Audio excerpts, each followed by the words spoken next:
Happy to be joined in studio by a former Scientologist. Adam Holland joins us. Adam, thank you very much for your time. You're welcome. It's nice to be here.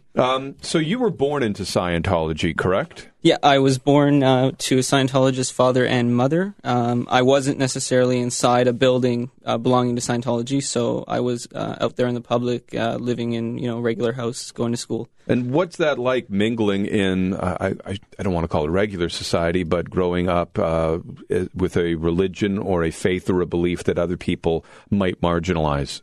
Well, one of the differences when my dad was talking to me about Scientology and how it relates to other religions is I had the belief that Scientology was the one. It was better than others. So while I yet try not to be arrogant as a kid, I had this hidden feeling that I knew better than other kids. I knew more than other kids in school, and that interfered with my ability to interact with them. That's probably not that much different than a lot of people who are devout in whatever religion that they are. They think theirs is the chosen way. Mm-hmm. How does that make you different?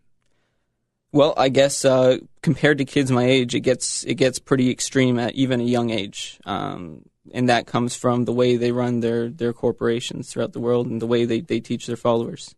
And you call it a corporation? Do they call it a corporation as well? No, they're not going to call it a corporation. They'll call it a church. But I'm going to call it a corporation because one of the fascinating things we may find if the people are permitted to call in after this is that they have people specifically trained to call in and discredit me as completely and thoroughly as possible so that nobody's going to believe anything I say.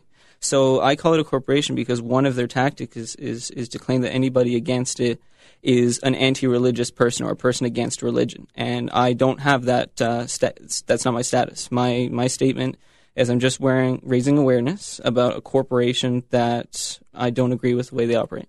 Adam Holland is with us. He's a former Scientologist who's now speaking up against this resort in Orangeville. I want to get to that in a second. So, we hear all about these people who will go down and picket the office here in Toronto on Yonge Street, and they all wear these masks because they're afraid of how they'll be portrayed in the media. Is that what you were speaking to? No, they're afraid of being followed, intimidated, and harassed by officials or operatives from the corporation.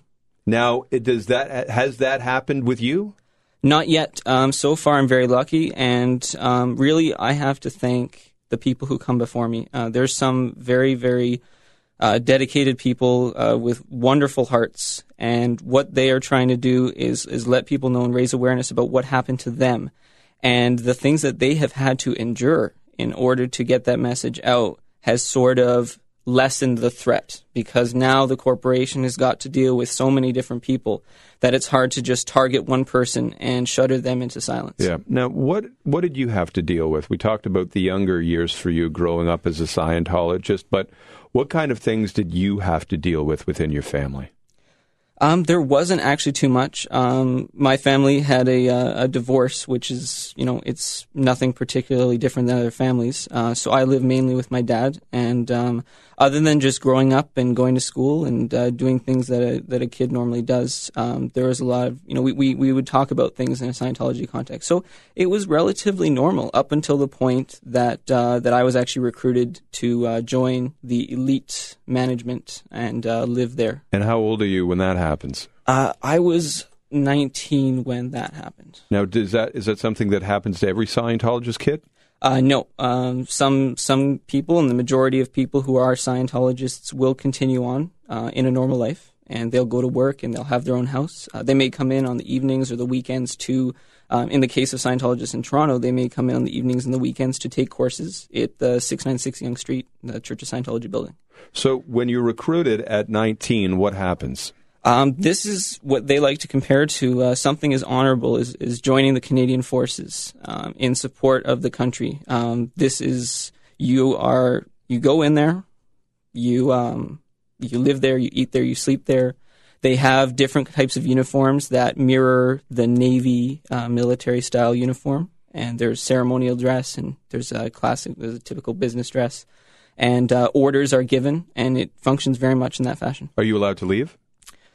Well, that's what they told me when I started, But my experience turned out much different than what I originally thought. Why? What was the when you're 19? Are you still as big a believer in this Scientology as you are when you start to lose doubt? And why do you start to doubt what you're doing? Well, when I started, I was a full believer in Scientology and the concepts that they had. I also consider myself a volunteer, and I wanted an opportunity to contribute to the community. Unfortunately, it didn't turn out to be the case. But I went in and I was going in with the full beliefs. I was fully a Scientologist as any other Scientologist would be. There is a new compound coming up to the Orangeville area, and a former Scientologist in studio with us right now, Adam Holland, has been picketing it and has a bit of a problem with it. So let's go back to 2009. You're in California. You grew up in Canada, but you were you in California? Were you recruited to go down to California to go to the Scientology training? Is that accurate? I was recruited in Toronto. Yeah. I did spend some time in California, but because I was fully a believer, I went down there, and it was pretty uneventful. But I had very limited involvement with them there. I came back to Toronto, and during that last part of the year, when I was in the Toronto compound, that was where things kind of went wrong. What were the warning flags? Okay, well, the first thing that I noticed is when I came back from California, I had it was actually my birthday. It was in the summer, and I said, "Hey, it's my birthday. I'd like to, I've been out of the country. I'd like to go back and celebrate my birthday with my dad." And you have to you have to write a letter and get it approved before you can go. I was like, okay, fine, I'll fill out the letter, but. The personnel manager, Sylvie Melnichuk, handed me back the letter saying, okay, you can go this time, but just so you know, you don't always get the day off just because it's your birthday. And that, it should have stuck me. It should have alarmed me a little bit more than it did, but I let it slip. And so I went for the day, came back, and I continued to do my service with this management. Working 18-hour days. Yes, working 18-hour days. Like I said, when I say I'm a volunteer, I mean it. Now that I'm out, I do intend to continue volunteering. So 18-hour days, but as a believer in Scientology, a fully dedicated believer, I was willing to do whatever it took to forward our religion and to make it work. Could you ever leave after that? That was the first warning flag, but what happened when you wanted to leave subsequent to that? Well, one of the things that you'll find when you go sort of behind the curtains into the management of what we see on every day walking past. If anybody walks past 696 and sees that building, that's sort of the show. But where I was behind the scenes, and that's the things that most people will not see. And there was sort of always this borderline control that okay, they acknowledge that people do need to go, but it's tough. And the next time I actually got a chance to go was Christmas of 2008. And they were saying that, and this is one of the things, is that this control is dedicated almost solely to the generation of income. And on Christmas morning, they said if we meet our sales quota, meaning the sales of books by L. Ron Hubbard, by noon, you get to go. And if we haven't sold enough, well, I'm sorry, you won't be able to see your family until maybe 9 o'clock that night, very briefly, if at all. So we made our sales quota. We sold enough books, and I was able to go for, I think, the last 3 hours. I had a quick dinner, and I had to get back really fast because, like I said, they have this really, really strong control. They wanted me back before the end of the night. So what other unusual discipline methods do they use? That's one. The other one is whenever sales are down, they will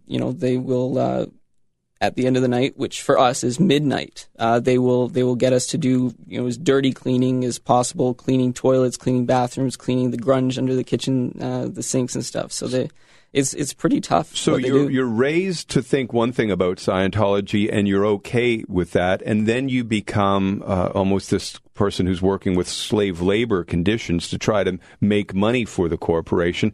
Is that basically what turned your mind on the belief or on the religion? This is what made me realize that I was working for a corporation that wasn't, interested in benefiting the community. It wasn't interested in truly and fully getting out there and supporting the community. It was working to serve itself.